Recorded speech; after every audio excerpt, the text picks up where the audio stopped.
가게 분위기가 많이 달라졌네요. 사장님 바뀌었어요? 그 말을 저는 가게 문 밖에서 들었습니다. 제 가게였는데도 바로 안으로 들어가지 못했습니다. 방금까지 주방에서 국을 끓이고 있었고 잠깐 쌀 들어온 걸 보러 나왔다가 그대로 발이 멈췄습니다.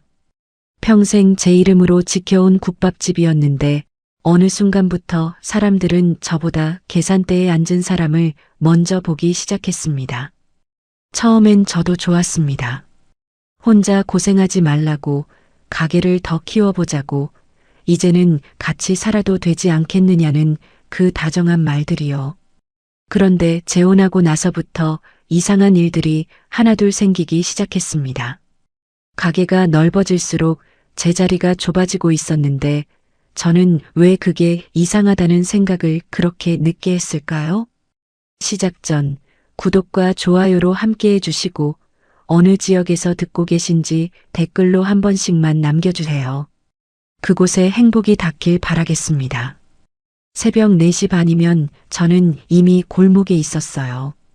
터미널 뒤 골목은 그 시간에 아무도 없습니다. 가로등 하나가 젖은 바닥을 노랗게 비추고 멀리서 첫 버스 소리가 한번 들리고 나면 다시 조용해지는 그런 시간이에요. 셔터 자물쇠를 돌릴 때마다 쇠 냄새가 손에 남는데 그 냄새가 20년 넘게 하루의 시작이었습니다. 셔터를 반쯤 올리면 어제 끓여둔 국 냄새가 먼저 나와요. 사고를 밤새 고아두면 그렇거든요. 뼈에서 우린 게 아직 안 식었다는 뜻이라 저는 그 냄새가 나면 오늘도 제대로 됐구나 싶어서 좀 안도하곤 했어요. 유리문 안쪽이 김으로 뿌옇게 차오르는 건 국솥에 불을 올리고 나서 한 10분쯤 지나면이에요. 그게 환한 간판보다 더 잘 보이거든요. 손님들이 그걸 보고 문을 열고 들어옵니다. 골목 저쪽에서 걸어오다가 유리에 김 서린 거 보이면 이미 발걸음이 빨라지는 거예요. 그걸 알고 있었으니까 저는 불 올리는 시간을 한 번도 늦춘 적이 없습니다. 아침마다 가장 먼저 하는 건 바닥 닦기였어요. 전날 영업 끝나고 한 번 닦고 퇴근하지만 새벽에 다시 열면 또 닦아요. 젖은 걸레로 주방 바닥을 밀고 홀 테이블 다리 밑까지 들어가서 닦고 입구 매트도 들어서 탁탁 털어요. 이건 남편 살아있을 때 제가 배운 습관인데 남편이 먼저 가고 나서도 혼자 그대로 했습니다. 고칠 이유가 없었어요. 그냥 그게 제 하루였으니까요. 남편이 간 게 벌써 몇 해 됐습니다. 처음 2, 3년은 정신이 없어서 슬플 새가 없었어요. 장사가 바빴거든요. 근처 공사판이 한창일 때라 일꾼들이 아침마다 밀려들었고 점심에는 터미널 이용객이 섞여 들어왔어요. 손이 모자랄 때는 주방에서 국 뜨고 나와서 직접 상까지 날랐습니다. 그러고 나면 저녁은 이미 몸이 기계처럼 됩니다. 집에 들어가면 씻고 눕는 게 다예요. 슬픔이 비집고 들어올 틈이 없었어요. 그런데 공사가 끝나고 나서부터 조금씩 달라졌어요. 손님이 줄어든 게 아니라 하루가 좀 고요해진 거예요. 바빠서 못 봤던 것들이 보이기 시작했습니다. 퇴근하고 집 문 열면 아무 소리가 안 났어요. TV를 켜지 않으면 냉장고 돌아가는 소리만 들리는데 그게 적적한 게 아니라 가끔 무서웠습니다. 정막이 무서운 거라는 걸 그때 처음 알았어요.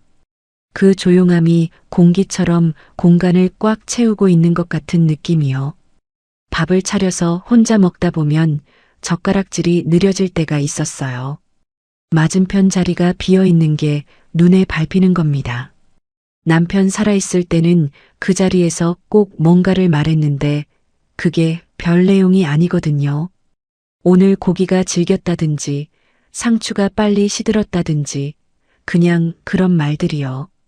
별거 아닌 말들이 없어지고 나서야 그게 얼마나 컸는지 알았어요.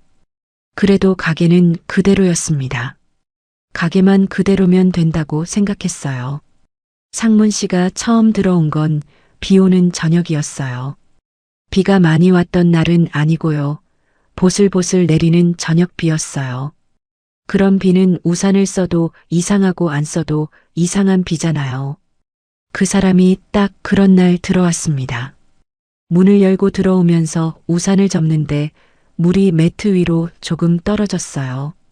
저는 흘끗 봤는데 그 사람은 그걸 자기가 들고 있던 손수건으로 직접 닦더라고요.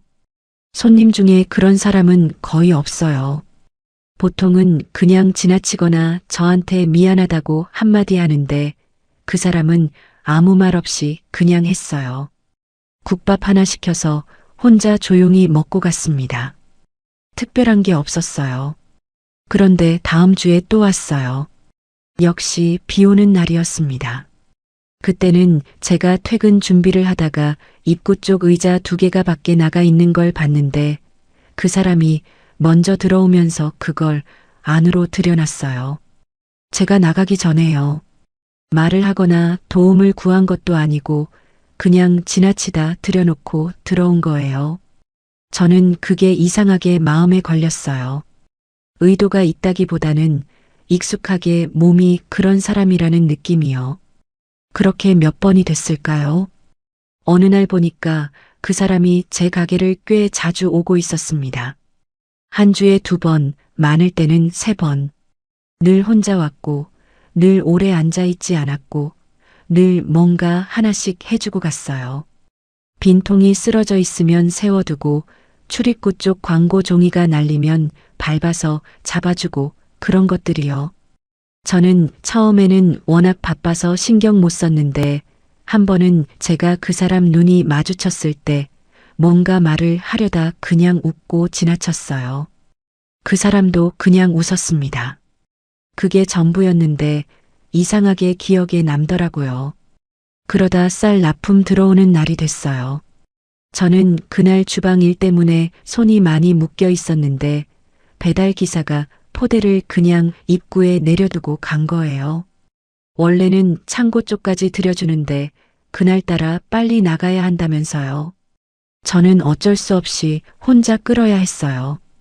25kg 포대를 혼자 끌다 보면 허리가 아니라 손목이 먼저 잡힙니다. 그날도 그랬어요. 세 포대 끌고 나서 손목이 당겨서 잠깐 문에 기대어 있었는데 그때 상문 씨가 들어오다가 제 손목에 파스 붙은 거 보고는 멈췄어요. 그냥 지나치나 했어요. 그런데 조용히 말하더라고요. 이렇게 오래 혼자 버틸 일은 아닌 것 같아요. 나무라는 말도 아니고 가르치는 말도 아니었어요. 그냥 낮게 옆에서 혼잣말처럼 했습니다. 저는 그 말에 딱히 뭐라고 하지 못했어요. 웃어야 하나 싶기도 하고 아무 말도 안 해도 되나 싶기도 했는데 결국 그냥 고개만 한번 끄덕였어요. 그 사람도 더 말하지 않았어요. 국밥 시켜 먹고 조용히 나갔습니다. 그날 밤이 이상했어요. 장사 끝나고 집에 들어왔는데 불을 켰는데도 한참 못 들어갔습니다. 현관문 앞에 그냥 서 있었어요. 딱히 무섭다거나 슬프다거나 그런 게 아니라 그냥 몸이 잠깐 거기서 멈춘 거예요. 오래 혼자 버텼다는 말이 어딘가 걸린 것처럼요. 그게 틀린 말은 아니었거든요. 혼자였어요. 오래됐고요. 그 사람 말이 왜 그렇게 오래 남는지 저도 몰랐어요. 그냥 국밥 손님 중 한 명이었으니까요. 그런데 그 손목 파스 하나를 본 사람이 오래간만이었습니다. 허리는 삐끗했어도 가게 나와서 서 있는 제 허리를 본 사람은 없었어요. 손이 트고 갈라져도 주방 나오면서 고무장갑 벗는 제 손을 본 사람이 없었어요. 손님들은 그걸 볼 이유가 없고 저도 보여줄 생각이 없었으니까요. 그런데 그 사람은 보더라고요. 그것뿐이었는데 그게 왜 그리 컸는지. 한참 있다가 불 켜진 집으로 들어가면서 저는 오늘 밥을 혼자 먹겠구나. 내일도 혼자 셔터 올리겠구나 싶었어요. 이상한 건 그 생각이 예전보다 더 무겁게 느껴진다는 거였어요. 어제까지는 그냥 당연한 일처럼 느껴졌던 것들이요. 냉장고 소리만 들리는 집이었습니다. 그날따라 그 소리가 더 크게 들렸어요. 상문 씨가 자리를 잡는 데는 그리 오래 걸리지 않았어요. 처음엔 그냥 손님이었습니다. 일주일에 두세 번 오는 단골이요. 그런데 어느 순간부터는 단골이라는 말로 딱 잘라 말하기가 애매해지더라고요.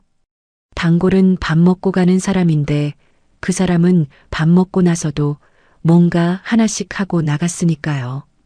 그게 티가 나는 것도 아니었어요.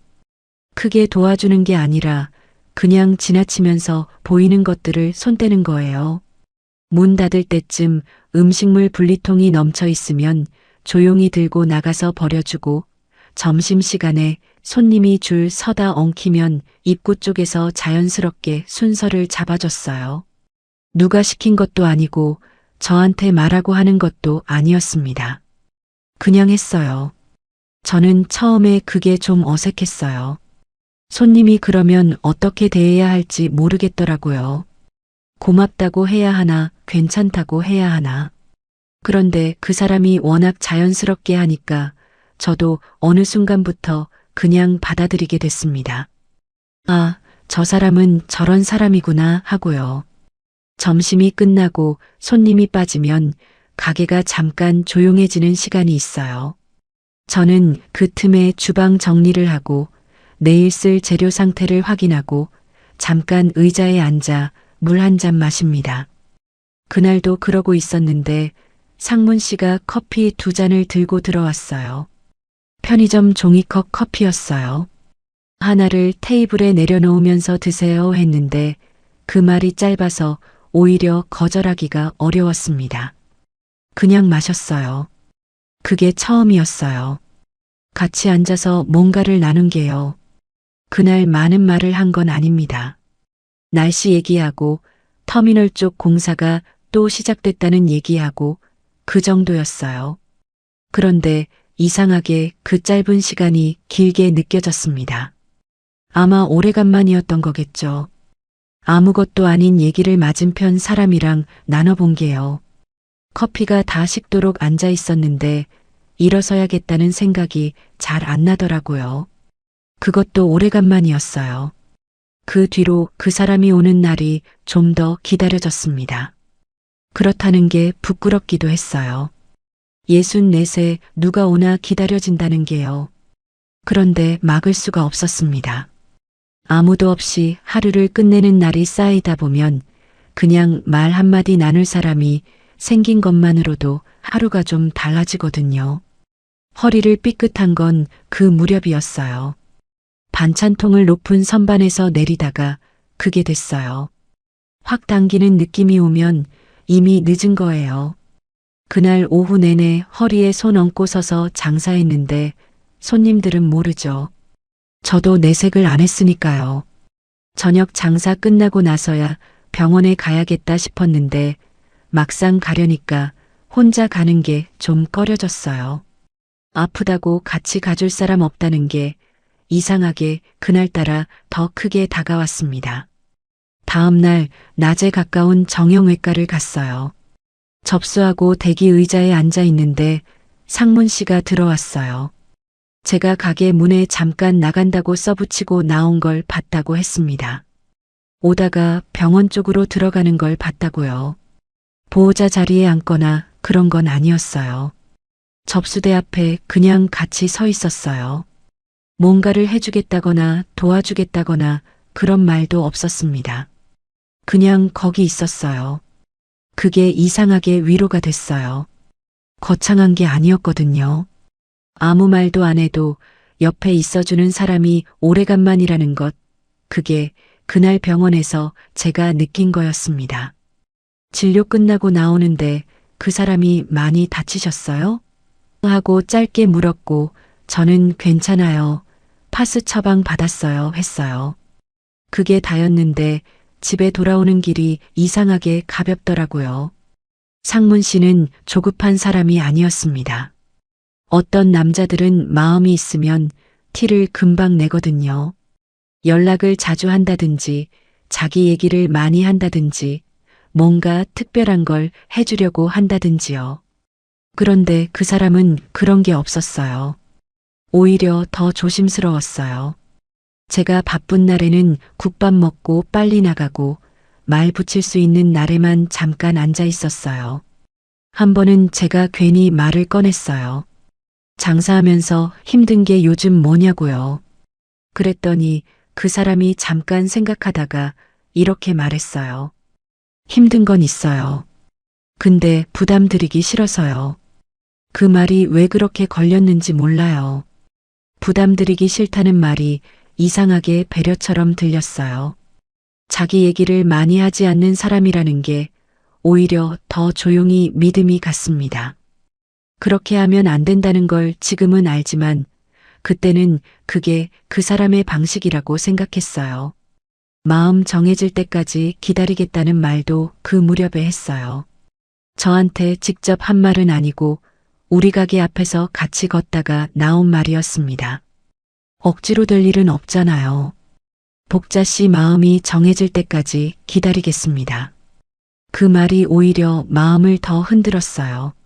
서두르지 않는다는 게 그 사람한테서는 진심처럼 느껴졌거든요. 저는 그때 아직 아무 대답도 안 한 상태였는데 이미 마음 한쪽이 기울어지고 있다는 걸 제 자신이 먼저 알고 있었어요. 그게 반가우면서도 두려웠습니다. 계절이 한번 바뀌었어요. 여름 끝 무렵이 됐을 때 가게 맞은편 점포에 임대 딱지가 붙었어요. 오래된 문구점 자리였는데 그 집이 이사를 간 거예요.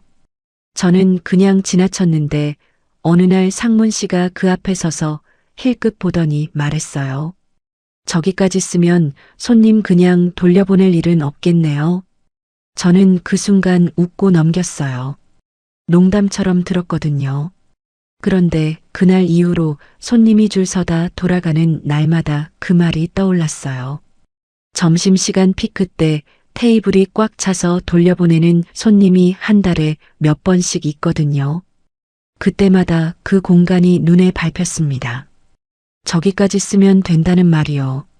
생각보다 오래 그 말이 머릿속에 남더라고요. 그러고 며칠이 지났을 때 그 사람이 처음으로 같이라는 말을 꺼냈어요. 저녁 장사가 끝나고 저는 홀 청소를 하고 있었고 그 사람은 음식물통을 들고 나갔다가 들어오면서 말했어요. 갑자기가 아니라 뭔가 오래 생각한 것처럼 천천히요. 복자 씨 가게 혼자 지키기엔 너무 아까워요. 저는 걸레질을 멈췄어요. 뭔가 이어질 것 같아서요. 저도 함께 할 수 있으면 좋겠다 싶은데 그건 복자 씨가 결정할 일이고요. 그게 다였어요. 그 이상은 말하지 않았습니다. 저는 한참 아무 말도 못했어요. 아, 이 사람이 이렇게 나오는구나 싶기도 하고 이게 그냥 넘어가면 안 되는 말이라는 것도 알았어요. 그날 밤 집에 들어가면서 그 말이 계속 맴돌았습니다. 혼자 지키기엔 너무 아깝다는 게 가게 얘기인지 제 얘기인지 저는 그게 어느 쪽이든 같은 말처럼 들렸어요. 20년 넘게 이 가게 셔터 올리면서 한 번도 그 말을 들어본 적이 없었거든요. 남편도 살아있을 때는 그냥 같이 일하는 사람이었지 아깝다는 말을 먼저 한 적은 없었어요. 그런 말을 들어본 기억이 없는 사람한테는 그 말 한마디가 생각보다 크게 박힙니다. 저는 그날 잠을 잘 못 잤어요. 손목이 아파서도 아니고 내일 장사 때문도 아니었어요. 그냥 그 말 때문이었습니다. 자꾸 다시 생각하게 되는 거예요. 이 사람이 진짜 그런 마음인지 아니면 저는 너무 오래 혼자 살아서 이게 크게 느껴지는 건지 그걸 제가 구분할 수 있는지 없는지 모르겠더라고요. 새벽에 셔터 올리면서 한참 골목을 봤어요. 비가 오지 않는 날이었는데 그 사람 생각이 났어요. 비 오는 날마다 문 앞에 서 있던 사람이요. 그게 이미 이상한 일이었는데 저는 그때도 몰랐습니다. 상문 씨가 투자 얘기를 처음 꺼낸 건 아주 조심스러웠어요. 돈 얘기를 하는 사람들은 보통 두 가지예요. 처음부터 숫자를 들이미는 사람이 있고 숫자는 뒤에 두고 말부터 푸는 사람이 있어요. 상문 씨는 후자였습니다. 큰돈 벌자는 말을 한 번도 안 했어요. 대신 이런 말을 했어요. 이렇게 계속 가다가 몸이 먼저 나가떨어지면 가게도 같이 끝나는 거잖아요. 틀린 말이 아니었습니다. 저도 알고 있었거든요. 새벽 4시 반에 일어나서 저녁 9시 넘어서 문 닫는 하루를 몇 년째 하고 있는데 몸이 버텨주는 게 당연한 일이 아니라는 거요. 손목은 이미 파스가 없으면 안 되는 상태가 됐고 허리는 한번 삐끗하면 일주일은 고생을 합니다. 그 얘기를 상문 씨는 조용히 짚어서 했어요. 판을 바꾸자, 더 크게 벌자가 아니라 몸 망가지기 전에 구조를 바꾸자는 말로요. 그게 저한테는 더 진심처럼 들렸습니다. 장사하는 사람한테 가장 와닿는 말이 뭔지 아세요? 돈 얘기가 아니에요. 몸 얘기예요. 이 몸으로 언제까지 할 수 있겠냐는 얘기요. 저도 속으로 그 생각을 안 한 게 아니었거든요. 그냥 생각하면 답이 안 나오니까 안 하려고 했던 거지. 사실은 늘 그 불안이 어딘가 깔려 있었어요. 상문 씨가 그걸 건드린 거예요. 정확하게요. 그 사람은 제 손을 자주 봤어요. 말하다가 시선이 내려가는 거예요. 갈라진 손등이나 부은 손목이나 손가락 마디 굳은 살 같은 거리요. 한 번은 제가 알아채고 손을 테이블 밑으로 내렸더니 그 사람이 말했어요. 부끄러운 게 아닌데요. 그 짧은 말이 이상하게 오래 남았습니다. 저는 손이 거칠어진 게 부끄럽다고 생각한 적은 없는데 누군가가 봐준다는 게 생소했어요. 그 손으로 20년 넘게 국을 끓였다는 걸 그 사람은 그냥 당연하게 알고 있는 것처럼 봤습니다. 그게 왜 그렇게 마음에 걸렸는지. 투자 얘기는 그렇게 조금씩 쌓였어요. 한꺼번에 다 꺼내는 게 아니라 커피 한 잔 마시는 사이에 한마디, 저녁 문 닫고 정리하는 사이에 한마디 식으로요. 맞은편 빈 점포 얘기도 다시 나왔습니다. 저기를 임대해서 이어붙이면 테이블을 2배로 늘릴 수 있다고, 지금 돌려보내는 손님만 잡아도 매출이 달라진다고요. 계산을 해보여주거나 하진 않았어요. 그냥 얘기로만 했는데 들을 때마다 말이 됐어요. 저는 그게 걱정이었거든요. 남 도움을 받는 순간 가게가 내 것이 아니게 될까 봐요. 이게 제가 제일 무서운 거였습니다. 20년 넘게 제 이름으로 지켜온 가게인데 누가 돈을 보태는 순간 그 사람 목소리가 커지는 거잖아요. 그걸 제가 모를 리 없었어요. 그래서 주변에서 같이 해보자는 말이 몇 번 있었어도 다 거절했습니다. 혼자 작게 해도 내 가게면 된다고 생각했거든요. 그런데 상문 씨는 그 얘기를 하면서 제 망설임을 정확히 짚었어요. 복자 씨가 제일 무서운 게 뭔지 알아요. 가게 빼앗기는 거잖아요. 저는 깜짝 놀랐어요.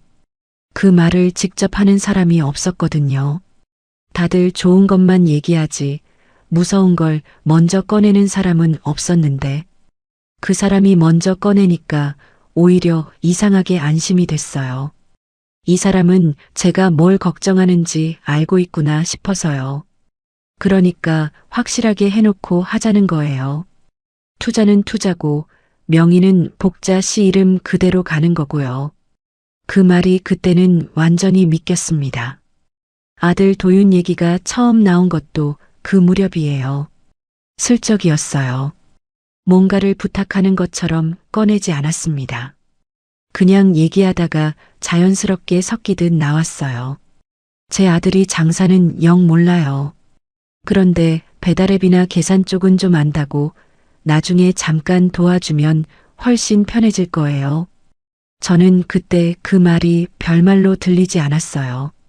잠깐 도와주면 편해진다는 말이요. 배달앱이나 카드 단말기 같은 건 솔직히 저한테 약한 부분이었거든요. 나이가 있으니까 기계 쪽이 어렵기도 하고 배울 시간도 없었어요. 그걸 누가 좀 도와주면 편하다는 건 사실이었습니다. 그래서 그냥 그런 얘기구나 하고 넘겼어요. 지금 생각하면 그때 이미 그림이 시작되고 있었던 건데 저는 그걸 몰랐어요. 재혼을 결심하기까지 한참이 걸렸습니다. 혼자 오래 생각했어요. 이 사람이 진짜인지, 내가 그냥 외로움에 흔들리는 건지, 가게가 괜찮을 것인지, 자식들은 뭐라고 할 것인지. 생각이 많아질수록 판단이 흐려지더라고요. 그러다가 어느 날 밤 불 꺼진 집에 들어가면서 한 생각이 이상하게 남았어요. 장사 끝나고 이 문을 열었을 때 맞은편에 불이 켜져 있으면 어떨까? 사랑 얘기가 아니었어요. 그냥 불 켜진 집이요. 누가 있다는 것이요? 그게 그때 저한테는 가장 솔직한 마음이었어요. 혼자인 게 아프지 않다고 했는데 사실은 아팠던 거예요. 그걸 인정하기까지 한참 걸렸습니다. 상문 씨한테 따로 뭐라고 한 건 아니에요. 그냥 어느 날 저녁에 국밥 한 그릇 앞에 두고 제가 먼저 말했어요. 같이 살아도 될 것 같아요. 그 사람이 잠깐 아무 말도 안 했어요. 그러고는 조용히 말했습니다. 잘 됐어요. 많은 말을 안 했어요. 고맙다거나 기쁘다거나 그런 말도 별로 없었어요. 그냥 잘 됐다고요. 그때는 그게 이 사람다운 표현이라고 생각했습니다. 감정을 크게 드러내지 않는 사람이라고요. 지금 생각하면 그게 조금 이상했어요. 잘 됐다는 말이 지금 와서는 다르게 들리거든요. 혼인신고를 마친 건 그로부터 한 달쯤 뒤였어요. 서류 쓰는 날 구청 민원실 창구 앞에서 잠깐 손이 멈췄어요. 도장을 들고 있는데 찍기 전에 한 박자 쉬었습니다. 이상한 건 아니에요. 누구든 그럴 수 있는 순간이에요. 저는 그냥 잠깐 숨을 고르고 찍었어요. 다 됐다 싶었습니다. 문제는 며칠 지나지 않아서 시작됐어요. 혼인신고 끝나고 일주일도 안 됐을 때였어요. 상문 씨가 저녁 먹다가 웃으면서 말했습니다. 도윤이도 며칠 나와보면 금방 감 잡을 거예요. 저는 젓가락을 드는 손이 잠깐 멈췄어요. 며칠 나와본다는 게 배달앱 좀 도와준다던 그 얘기랑 같은 건지 달라진 건지 잘 모르겠더라고요. 혼인신고 전에 들었던 말이랑 혼인신고 후에 듣는 말이 같은 말인데 다르게 느껴졌어요. 전에는 잠깐 도와주면 편하다고 했는데 지금은 금방 감 잡는다고 하니까요. 감을 잡는다는 게 배달앱 감인지 가게 감인지 저는 그냥 웃고 넘겼어요. 이미 돌이키기엔 너무 많이 와 있었으니까요. 서류에 도장을 찍은 뒤였고 집도 합쳐진 뒤였고 가게 확장 얘기도 이미 구체적으로 돌아가고 있었어요. 뭔가 이상하다는 느낌이 발끝에서 올라왔지만 저는 그걸 눌렀습니다. 제가 너무 예민한 건가 싶기도 했어요. 그런데 그날 밤 잠이 드는데 그 말이 귀에 맴돌았어요. 금방 감 잡을 거예요. 그 말이 자꾸만 이상하게 들렸습니다. 자려고 누웠는데 눈이 떠졌어요. 도윤이라는 사람을 저는 한 번도 제대로 본 적이 없었어요. 상문 씨가 얘기로만 들려줬고 저는 얼굴도 모르는 사람이었는데 그 사람이 며칠 뒤에 가게에 나온다는 거잖아요. 잠깐 도와주는 거라고 했는데 며칠이면 금방 감 잡는다고 했는데 가게 감을 잡는 사람이 가게에 매일 나온다는 게 어떤 그림인지를 저는 그날 밤 처음으로 천천히 떠올려 봤어요. 그리고 그 그림이 마음에 잘 안 들었습니다. 새벽에 혼자 셔터 올리면서 가게 불을 켰어요. 주방은 여전히 제자리였어요. 냄비도 제 것, 국자도 제 것, 이 솥에서 우리는 사골 냄새도 20년 넘게 제가 맡아온 냄새였습니다. 그런데 그날 아침에는 그 가게가 조금 다르게 느껴졌어요. 내 것이 맞는데 뭔가 금이 가기 시작한 것처럼요. 그게 느낌인지 예감인지 저는 그때도 구분 못했습니다. 도윤이 처음 가게에 나온 날을 저는 아직도 기억해요. 아침 10시쯤이었습니다. 점심 준비가 한창 돌아가는 시간이에요.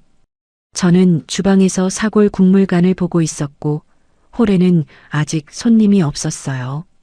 문이 열리는 소리가 났는데 배달 기사치고는 발소리가 달랐어요. 고개를 들었더니 처음 보는 남자가 서 있었습니다. 키가 꽤 됐고 점퍼를 입고 있었어요. 가게를 한번 쭉 훑어보더라고요. 주방을 보는 게 아니라 홀 전체를 보는 눈이었습니다. 상문 씨가 뒤따라 들어오면서 말했어요. 도윤이에요. 인사해요. 도윤 씨가 웃으면서 고개를 숙였어요. 어머니, 잘 부탁드립니다. 어머니라는 말이 낯설었어요. 아직 그 말에 익숙하지 않았거든요. 저는 그냥 웃으면서 어서 와요 했어요. 뭐라고 더 해야 할지 몰랐습니다. 도윤 씨는 주방 쪽은 잠깐 들여다보고 말았어요. 딱 한 번 고개를 쑥 들이밀고는 넓네요 한마디 하고 나왔습니다. 그게 주방 구경의 전부였어요. 그러고는 계산대 옆 의자를 끌어당겨서 앉더라고요. 그 의자가 원래 제가 점심 피크 전에 잠깐 앉아서 물 마시는 자리예요. 그 얘기를 할 타이밍을 못 잡았어요. 이미 앉아서 휴대폰을 꺼내 들고 있었거든요. 며칠 배우러 온다고 했는데 배우는 게 뭔지 잘 모르겠더라고요. 주방에 들어오지도 않고 반찬 담는 걸 보지도 않고 국 끓이는 걸 물어보지도 않았어요. 그냥 계산대 옆에 앉아서 카드 단말기를 만지고 휴대폰으로 뭔가를 들여다보고 있었습니다. 저는 점심 준비를 하면서 흘끗흘끗 봤는데 그게 뭔지 처음엔 몰랐어요. 나중에 보니까 배달앱이었어요. 우리 가게가 배달앱에 올라와 있지 않았거든요. 저는 배달은 안 했어요. 국밥은 와서 먹는 거라고 생각했고 배달 갔다 오면 국물이 식는다고 그냥 안 했습니다. 그런데 도윤 씨는 그게 아깝다고 했어요. 상문 씨도 옆에서 거들었어요. 요즘은 배달로 먹는 사람이 더 많다고 등록만 해두면 저절로 들어온다고요. 저는 잘 모르는 분야니까 일단 들었어요. 그게 실수였는지도 모르겠어요. 확장 공사가 시작된 건 그 뒤로 한 달쯤 지났을 때였습니다. 맞은편 점포 임대 계약이 됐고 두 공간을 이어붙이는 공사가 시작됐어요. 저는 공사하는 동안 장사를 줄여야 하나 걱정이 많았는데 상문 씨가 다 알아서 된다고 했어요. 공사업체도 자기가 알아봤다고 공기도 짧게 잡아놨다고요. 저는 그 말을 믿었습니다. 제가 모르는 걸 그 사람이 안다고 하면 믿을 수밖에 없었어요. 그때까지는요. 공사가 끝나고 가게가 넓어지니까 도윤 씨가 더 자주 나오기 시작했어요. 며칠 나와보겠다던 사람이 어느 순간부터 거의 매일 나왔습니다. 저는 그게 이상하다고 생각하면서도 말을 꺼내지 못했어요. 가게가 넓어졌으니까 일이 많아진 거겠지. 처음에는 그렇게 생각했거든요. 그런데 도윤 씨가 하는 일이 뭔지 보면 주방 일은 하나도 없었어요. 카드 단말기 교체를 자기가 했어요. 제한테 물어보지 않았습니다. 단말기 업체 연락처를 받아서 자기가 직접 통화하고 새 기계가 들어온 날 자기가 설치했어요. 저는 그게 다 된 뒤에야 알았어요.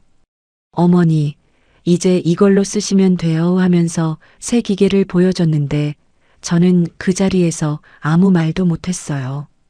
그 다음엔 배달앱 등록이 됐어요. 이건 물어봤어요. 해도 되겠냐고요. 저는 일단 해보자고 했습니다. 그런데 등록하면서 가게 소개를 도윤 씨가 다 썼어요. 사진도 자기가 찍었고 메뉴 설명도 자기가 적었어요. 저는 그 내용을 사후에 봤습니다. 틀린 내용은 없었어요. 그런데 제가 쓴 게 아니었어요. 내 가게 소개인데 내가 쓴 글이 아니라는 게 이상하게 걸렸습니다. 간판 얘기가 나온 건 그 뒤였어요. 가게가 넓어졌으니 간판도 새로 해야 한다고 도윤 씨가 먼저 말을 꺼냈어요. 저는 그건 나중에 생각하자고 했는데 어느 날 보니까 간판 시안이 이미 나와 있었습니다. 인쇄소에서 뽑아온 종이였는데 상호명이 크게 들어가 있고 글씨체도 바뀌어 있었어요. 저는 그 종이를 들고 한참 봤어요. 원래 간판에는 제 이름이 들어가 있었거든요. 작게라도 들어가 있었어요. 그런데 새 시안에는 상호명만 크게 남아 있고 제 이름은 아주 작게 한쪽 구석으로 밀려나 있었습니다. 없어진 건 아니에요. 그런데 보이지 않는 것처럼 작았어요. 종이 모서리를 잡고 있던 손에 힘이 들어갔어요. 구겨졌습니다. 제가 일부러 구긴 게 아니라 손이 먼저 그렇게 됐어요. 도윤 씨는 그게 요즘 스타일이라고 했어요. 상문 씨는 깔끔하지 않냐고 했고요. 저는 그 자리에서 아무 말도 못했습니다. 뭐라고 해야 하는지 몰랐어요. 내 이름이 작아졌다고 말하면 소심하게 보일 것 같기도 하고 그냥 넘기자니 손에 힘이 안 풀렸어요.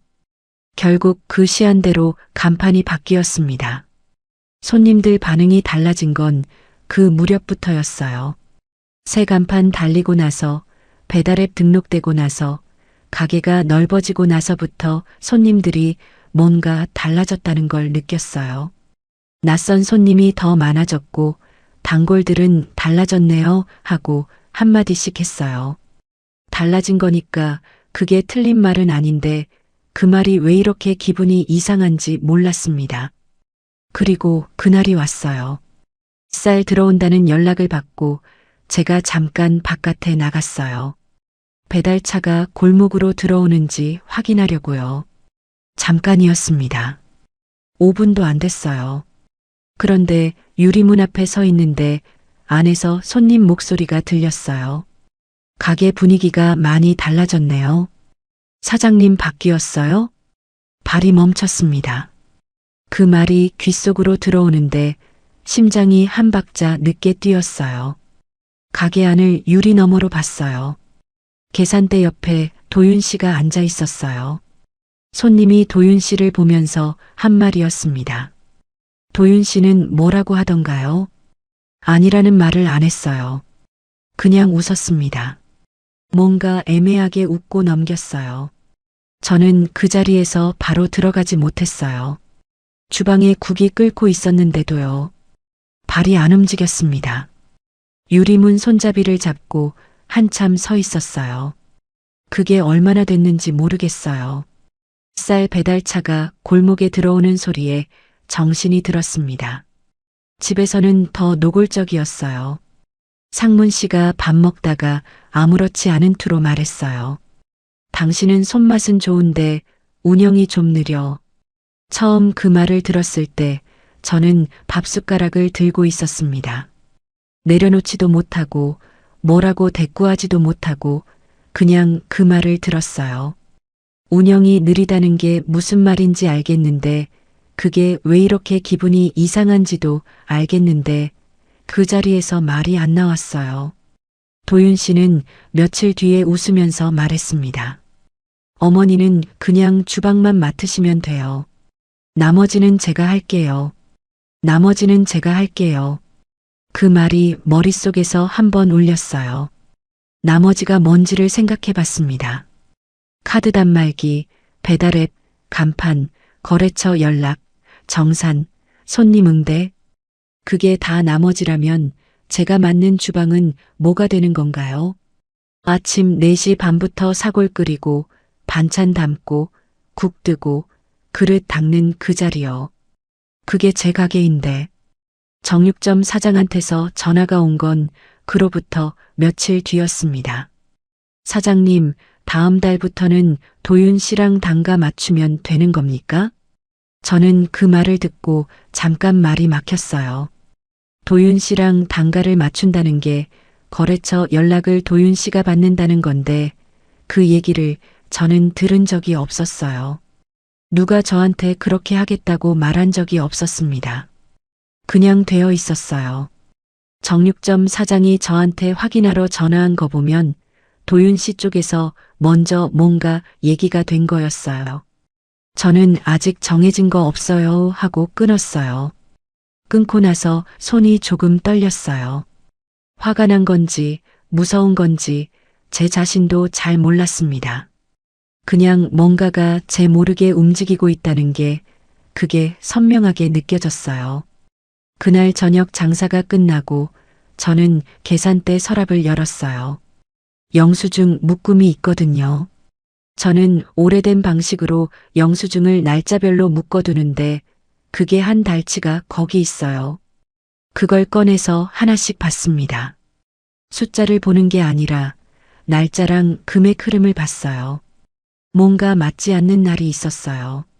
제가 기억하는 매출이랑 영수증 숫자가 어긋나는 날이 있었습니다. 하루 이틀이 아니었어요. 며칠이 그랬어요. 카드 정산이 들어오는 날짜도 예전이랑 달라져 있었고요. 저는 그 서랍 앞에 한참 앉아 있었습니다. 이게 제 가게인데 제가 모르는 흐름이 생겼어요. 그게 실수인지 착오인지 아니면 다른 건지. 저는 그날 밤에는 판단을 못했어요. 그냥 서랍을 닫고 주방 불을 껐습니다. 집에 돌아오는 길에 터미널 골목을 걸으면서 저는 처음으로 이 생각을 했어요. 내가 뭔가 잘못 들어온 건 아닐까. 그 생각이 한번 들고 나서는 다시 안 들었으면 하는데 자꾸 들어왔습니다. 카드 정산이 이상하다는 걸 처음 눈치챈 건 달력을 보다가였어요. 저는 오래된 습관이 있어요. 매달 초에 지난달 정산 내역을 수첩에 옮겨 적는 거예요. 장부 프로그램 같은 건 못 쓰고 그냥 손으로 쓰는 수첩이에요. 날짜, 카드 입금액, 현금 매출, 거래처 결제일 이렇게 4줄씩 적어두는 거거든요. 이게 20년 넘게 해온 방식이라 몸에 배어 있었습니다. 그런데 그달은 수첩을 펴놓고 보는데 숫자가 맞지 않았어요. 카드 입금이 들어와야 할 날짜에 안 들어온 날이 있었어요. 하루 이틀 늦은 게 아니라 아예 다른 날에 들어와 있었습니다. 처음엔 제가 잘못 적은 줄 알았어요. 그래서 다시 봤는데 제가 적은 게 맞았어요. 단말기 영수증이랑 대조해 봤더니 입금 계좌가 바뀌어 있었습니다. 숨이 잠깐 막혔어요. 계좌가 바뀐다는 게 저절로 되는 일이 아니잖아요. 누군가 바꾼 거예요. 카드 단말기를 도윤 씨가 교체했을 때 그때 계좌도 같이 바뀐 거였어요. 저는 그걸 그때 몰랐어요. 새 기계 쓰면 된다는 말만 들었지 입금 계좌가 어디로 연결됐는지는 확인을 못했습니다. 제 가게 카드 매출이 어디로 들어가고 있는 건지 저는 그 순간까지 정확히 몰랐어요. 손이 떨렸습니다. 수첩을 덮을 수가 없어서 그냥 펼쳐놓고 앉아 있었어요. 화가 올라오는 것도 같고 무서운 것도 같고 그게 섞여서 뭐가 뭔지 모르겠더라고요. 일단 마음을 가라앉혀야 했어요. 확인이 덜 된 거니까 섣불리 움직이면 안 된다 싶었습니다. 거래처가 도윤 씨 쪽으로 넘어간 건 정육점만이 아니었어요. 쌀 납품하는 쪽도 어느 날 전화를 해서 다음 달 납품 일정을 도윤 씨한테 먼저 문자로 보냈다고 하더라고요. 제가 따로 연락한 게 없는데 왜 그러냐고 했더니 도윤 씨가 거래처 연락은 자기한테 하라고 했다는 거예요. 저는 그 자리에서 아무 표정도 안 지으려고 했어요. 목소리도 평평하게 유지했습니다. 전화를 끊고 나서 주방 벽을 한번 봤어요. 20년 넘게 제가 직접 연락하고 직접 단가 맞추던 거래처들이 이제는 도윤 씨한테 먼저 연락을 하는 거예요. 그게 한 군데가 아니었어요. 서서히 조용히 다 넘어가고 있었던 겁니다. 공사 관련 결정도 그랬어요. 확장하면서 주방 환풍기를 새로 달았는데 그게 제가 원하던 위치가 아니었어요. 저는 예전부터 쓰던 자리가 있었고 거기서 국 끓이는 동선에 맞게 배치가 돼 있었는데 새로 단 건 전혀 다른 쪽이었어요. 왜 거기 달았냐고 했더니 도윤 씨가 그쪽이 효율적이라고 했어요. 업체하고 이미 다 얘기가 됐다고요. 저한테는 결정 다 되고 나서야 알려줬습니다. 저는 주방에서 일하는 사람이에요. 주방 구조가 바뀌면 제 동선이 바뀌고 동선이 바뀌면 하루 종일 불편해지는 거예요. 그게 별것 아닌 것처럼 들릴 수 있는데 하루에 10시간 넘게 서 있는 사람한테는 별것이거든요. 그런데 제 의견은 아무도 안 물었어요. 간판 시안이 이미 나왔던 것처럼 공사 방향도 이미 정해지고 거래처 연락도 이미 바뀌고 계좌도 이미 바뀌고 다 끝난 다음에야 제 귀에 들어오는 구조였습니다. 미자 씨가 처음 가게에 나온 건 그 무렵이었어요. 상문 씨 여동생이었어요. 상문 씨가 미리 얘기를 해줬어요. 회계사무소에서 오래 일했다고 사업 구조 정리에 밝다고요. 도움이 될 거라고 했습니다. 미자 씨는 첫인상이 나쁘지 않았어요. 말투가 조용했고 숫자 얘기를 할 때 막힘이 없었어요. 저는 처음에 이 사람이 진짜로 도움이 되는 사람인가 생각했습니다. 그런데 말을 들을수록 뭔가 방향이 이상했어요.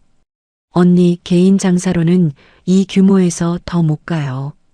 첫 말이 그거였어요. 더 못 간다고요. 법인으로 묶어야 세금도 줄고 구조도 안정이 되는데 지금 방식으로는 언니가 너무 불리해요. 불리하다는 말이 이상하게 걸렸습니다. 20년 동안 이 방식으로 해왔는데 갑자기 불리하다는 게 무슨 말이냐고요. 물어봤더니 법인이 되면 공동운영 구조로 정리가 된다고 그러면 운영 효율이 올라간다고 했어요. 공동운영이라는 말이 또 나왔어요. 저는 그 말을 들으면서 속으로 천천히 따져봤어요. 법인이 되면 대표가 생기는 거예요. 대표가 누가 되는 건지 물었더니 미자 씨가 웃으면서 그건 나중에 조율하면 된다고 했어요. 나중에 조율한다는 게 지금은 모른다는 건지 말하기 싫다는 건지 저는 구분이 안 됐습니다. 그날 저녁이 됐어요. 장사가 끝나고 제가 주방 정리를 하고 있는데 상문 씨, 도윤 씨, 미자 씨가 홀 테이블에 앉아 있었어요. 저는 주방에서 그릇 닦으면서 소리를 듣고 있었는데 목소리가 낮아지더니 상문 씨가 저한테 나오라고 했어요. 앉으라고 했어요. 세 사람이 앉아 있는 테이블 맞은편에 저 혼자 앉았습니다. 그게 이상한 배치였는데 그때는 그냥 앉았어요. 미자 씨가 먼저 말했어요. 언니는 이제 주방만 맞는 구조로 가야 될 것 같아요. 저는 아무 말도 안 했습니다. 도윤 씨가 이어받았어요. 운영은 제 쪽으로 넘기고 어머니는 월급처럼 가져가시면 되잖아요. 월급처럼이라는 말이 귀에 박혔어요. 월급이요. 제 가게에서 월급을요. 상문 씨가 마지막으로 말했어요. 가게는 커졌는데 아직 방식은 예전이잖아요. 이제 바꿀 때가 된 거지. 세 사람이 차례로 말하는데 이게 지금 막 나온 말이 아니라는 걸 알았어요. 미리 맞춰온 거였어요. 순서가 있었고 말이 이어졌고 아무도 망설이지 않았거든요. 저는 그 테이블 맞은편에 앉아서 이 사람들이 이 말을 하기 위해 오늘 여기 앉은 거라는 걸 그제야 알았습니다. 주방에 가두겠다는 거예요. 국 끓이는 사람으로 두고 가게 결정권과 운영권과 돈 흐름은 위에서 다 가져가겠다는 거였어요. 그게 확장이 아니라 빼앗기 위한 그림이었다는 게 그 순간 선명하게 보였어요. 확장 투자도 도윤이 나오는 것도 미자가 끼어드는 것도 다 이 말 한마디를 하기 위한 준비였던 거예요. 저는 그 자리에서 표정을 바꾸지 않았어요. 화를 내거나 울거나 소리를 지르거나 하지 않았습니다. 그냥 조용히 앉아서 다 들었어요. 뭔가 말하려고 하면 감정이 먼저 올라올 것 같았거든요. 그게 지금은 안 된다 싶었어요. 목이 잠겼지만 삼켰어요. 생각해 볼게요. 그 한마디만 하고 일어났습니다. 그날 밤부터 달라졌어요. 장사 끝나고 집에 들어가면 저는 바로 안 쉬었어요. 휴대폰을 꺼냈습니다. 도윤 씨가 오가면서 한 말들, 상문 씨가 집에서 한 말들, 미자 씨가 테이블에서 한 말들을 전부 다 문자나 메모로 적어뒀어요. 날짜랑 같이요. 기억이 흐릿해지기 전에요. 카드 정산 내역은 사진으로 찍었습니다. 화면을 캡처하는 게 아니라 단말기 영수증이랑 수첩이랑 같이 펼쳐놓고 찍었어요. 날짜가 찍히게요. 거래처 연락이 바뀐 것도 문자가 있으면 문자를 캡처했고 통화 내용은 통화 직후에 수첩에 바로 받아 적었어요. 손이 빠르지 않아도 기억이 정확할 때 써야 하니까요. 계약서 사본은 가게 서랍 맨 아래 칸에 있었어요. 임대차 계약서, 상호 등록 서류, 공사 관련 견적서까지 따로 빼서 비닐 파일에 넣어뒀습니다. 집에 들고 왔어요. 가게 서랍에 두면 누가 꺼내갈 수도 있다 싶어서요. 그게 지나친 걱정인지 아닌지는 몰랐는데 그냥 손이 먼저 움직였어요. 녹음은 그 다음 날부터 했어요.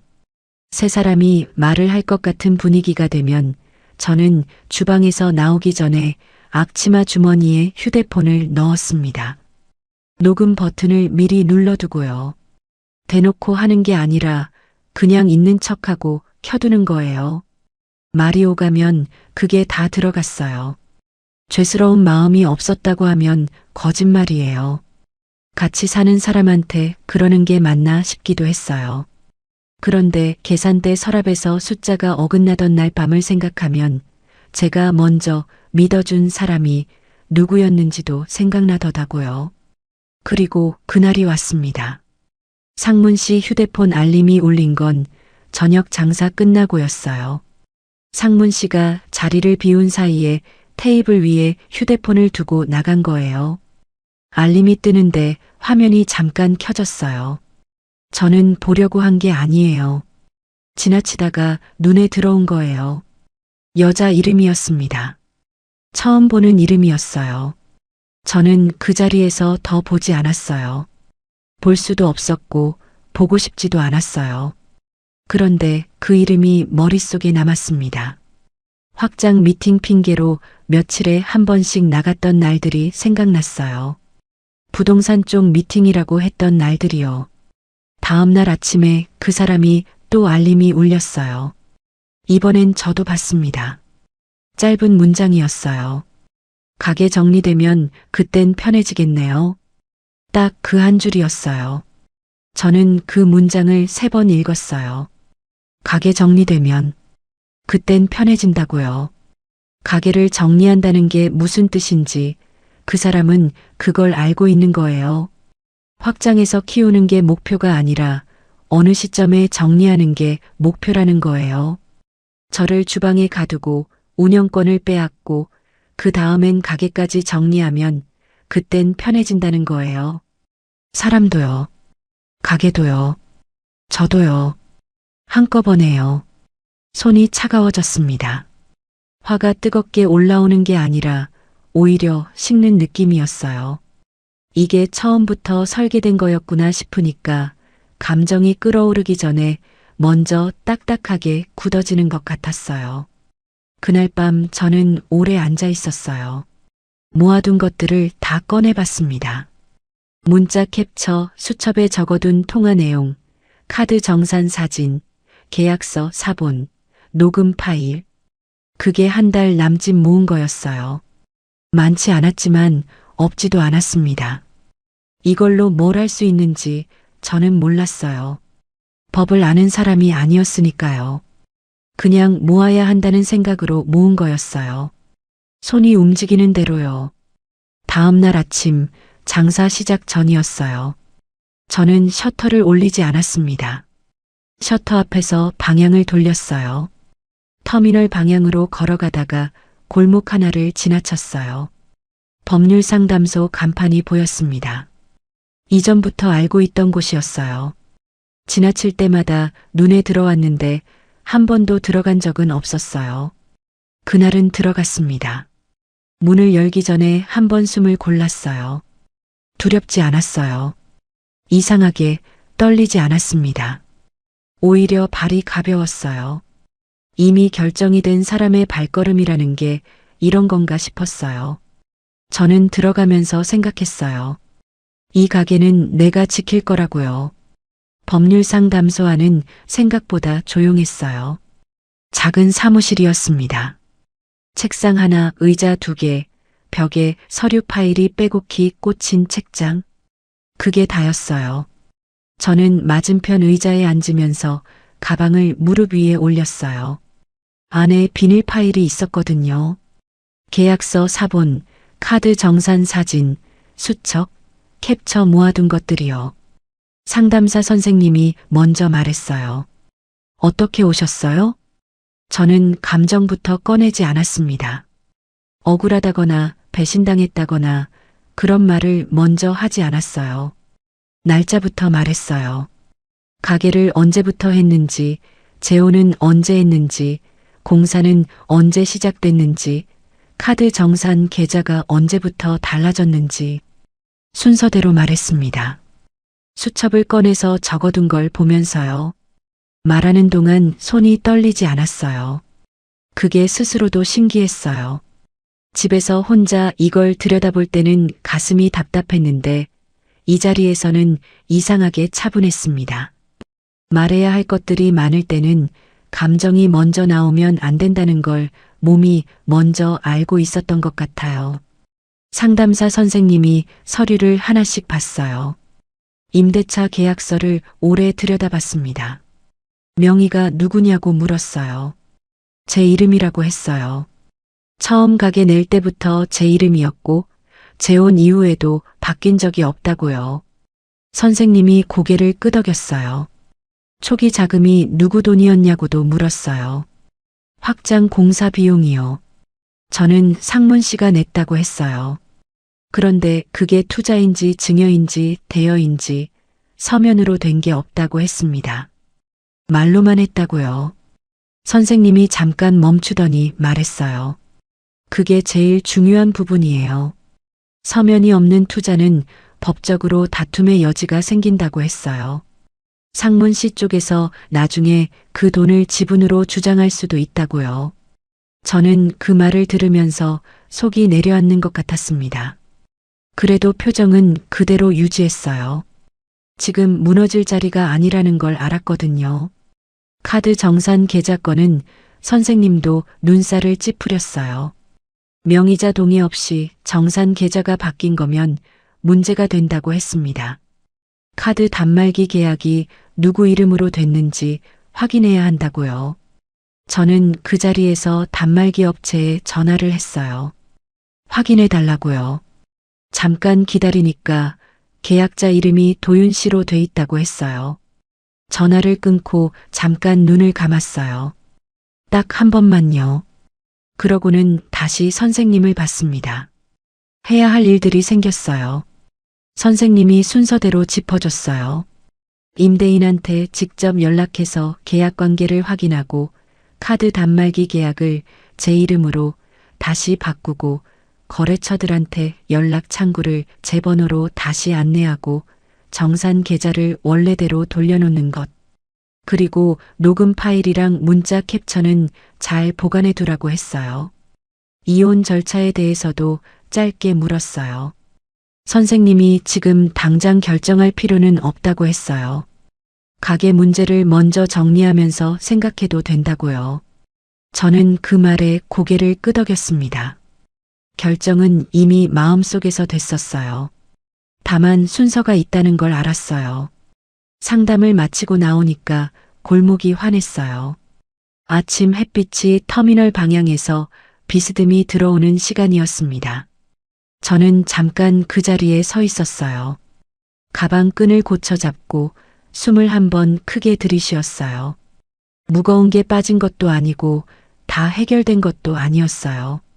그런데 이상하게 발이 가벼웠습니다. 갈 곳이 생겼으니까요. 해야 할 것이 생겼으니까요. 임대인한테 먼저 연락했어요. 오래된 분이에요. 이 건물 주인이 15년 넘게 같은 분이었거든요. 저를 잘 아는 분이었습니다. 직접 만나서 말씀드렸어요. 계약은 제 이름으로 돼 있고 재혼을 했어도 그게 바뀐 건 아니라는 걸 다시 확인하고 싶다고요. 임대인 분이 당연하다고 하셨어요.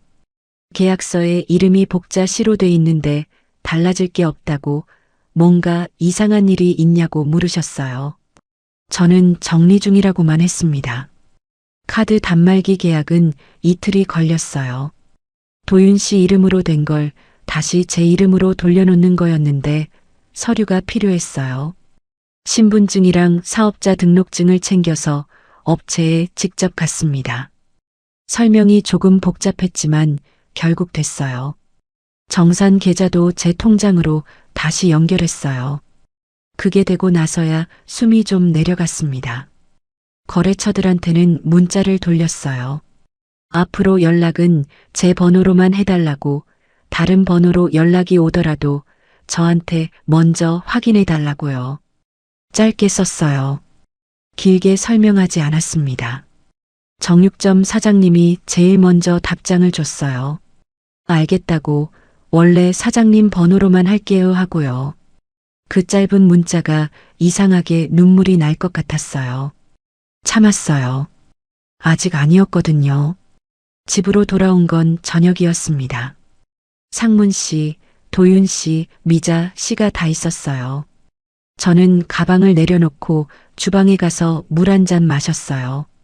그러고는 방에서 비닐 파일을 가지고 나왔습니다. 테이블에 내려놨어요. 세 사람이 봤어요. 도윤 씨가 먼저 뭔지 물었어요. 저는 대답하지 않았습니다. 파일을 열어서 하나씩 꺼냈어요.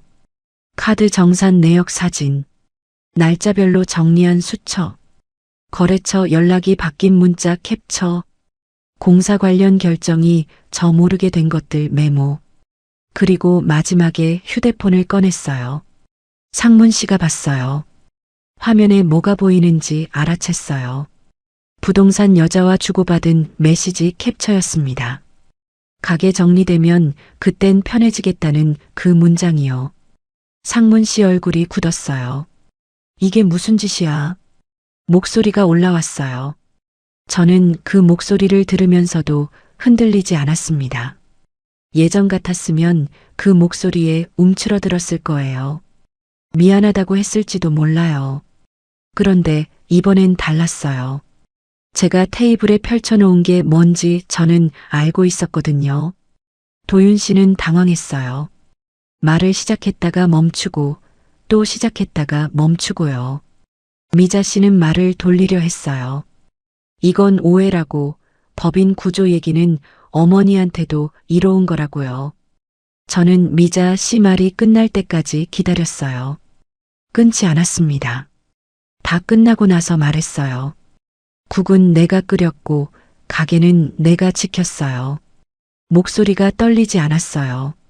스스로도 몰랐는데 그 말이 나올 때 이상하게 단단했습니다. 이제 내 자리까지 줄 생각은 없습니다. 상문 씨가 다시 뭔가 말하려고 했어요. 저는 파일을 덮었습니다. 더 이상 이 테이블에서 설득당할 생각이 없다는 걸 말보다 그 동작으로 먼저 보여줬어요. 그러고는 자리에서 일어났습니다. 이혼 절차는 그 뒤로 시작됐어요. 길게 끌지 않았어요. 상문 씨 쪽에서 처음엔 버텼지만 제가 모아둔 것들이 있다는 걸 알고 난 뒤부터는 목소리가 달라졌습니다. 확장 공사 비용을 지분으로 주장하려고 했지만 서면 계약이 없다는 것과 임대차 명의가 제 이름이라는 것, 카드 단말기 계약을 무단으로 변경한 것, 이 세 가지가 버티는 힘이 됐어요. 도윤 씨는 가게에 더 나오지 않았어요. 미자 씨도 연락이 끊겼습니다. 상문 씨와의 일은 서류로 정리됐어요. 말로 해결될 일이 아니었고 저도 말로 할 생각이 없었습니다. 필요한 것들은 문서로 했고 해야 할 것들은 순서대로 했어요. 감정이 올라올 때도 있었어요. 밤에 혼자 앉아서 처음에 비 오는 날 들어왔던 그 사람을 생각하면 손이 먼저 떨렸습니다. 그 커피 한 잔이, 그 조심스러운 말들이 다 계획된 거였냐고 묻고 싶은 마음이 없었다면 거짓말이에요. 그런데 그 질문에 답을 들어봤자 달라지는 건 없더라고요. 가게는 그대로였고, 제 이름은 그대로였고, 새벽 4시 반은 여전히 제 시간이었으니까요. 확장된 가게는 그대로 남았어요. 맞은편 점포와 이어진 공간이요. 넓어진 홀, 테이블이 더 늘어난 것, 새간판. 그게 다 그대로였습니다. 저는 그걸 허물 이유가 없었어요. 공사는 됐고, 공간은 생겼고, 그게 지금은 내 가게예요. 제대로. 계산대는 다시 제자리가 됐습니다. 카드 단말기는 제 이름으로 됐고, 정산은 제 통장으로 들어왔어요. 거래처 연락도 제 번호로 왔어요. 정육점 사장님은 다음 달 납품 일정을 제한테 직접 문자로 보내줬어요. 그게 당연한 건데 그 문자를 받을 때 이상하게 마음이 찼습니다. 결정권도 다시 제 손으로 왔어요. 메뉴판을 바꿀지 말지, 반찬을 뭘로 할지, 거래처 단가를 어떻게 할지. 그게 다 다시 제 일이 됐어요. 누가 먼저 정해놓고 저한테 나중에 알려주는 일이 없어졌습니다. 이게 원래 제 가게였으니까요. 어느 날 아침이었어요. 새벽 4시 반 셔터를 올리는데 골목이 조용했어요. 가로등이 젖은 바닥을 비추고 있었는데 비가 온 날은 아니었어요. 그냥 새벽 바닥이 늘 그렇게 젖어 있는 거예요. 저는 셔터 올리고 들어가서 불을 켰어요. 사골 냄비에 불을 올리고 바닥을 닦고 반찬통을 꺼냈어요. 혼자였어요. 그런데 이번엔 그게 무섭지 않았습니다. 전과 똑같이 혼자인데 느낌이 달랐어요. 예전엔 이 조용함이 채워지지 않는 것처럼 느껴졌는데 이번엔 그냥 제 것인 것 같았어요. 이 공간이, 이 냄새가, 이 새벽이요. 점심때쯤 단골 손님이 들어왔어요. 오래된 분이에요. 터미널 쪽에서 일하시는 분인데 거의 매주 오시거든요. 자리에 앉으시면서 웃으며 말씀하셨어요. 사장님, 오늘도 일찍 여셨네요. 저는 짧게 웃었어요. 다시 찾은 게 아니었습니다. 끝내 안내준 자리였어요. 끝까지 들어주셔서 감사합니다. 구독과 좋아요는 다음 이야기를 이어갈 힘이 됩니다. 그리고 주인공에게 한 줄 응원을 댓글로 남겨주시면 그 마음까지 함께 전해두겠습니다.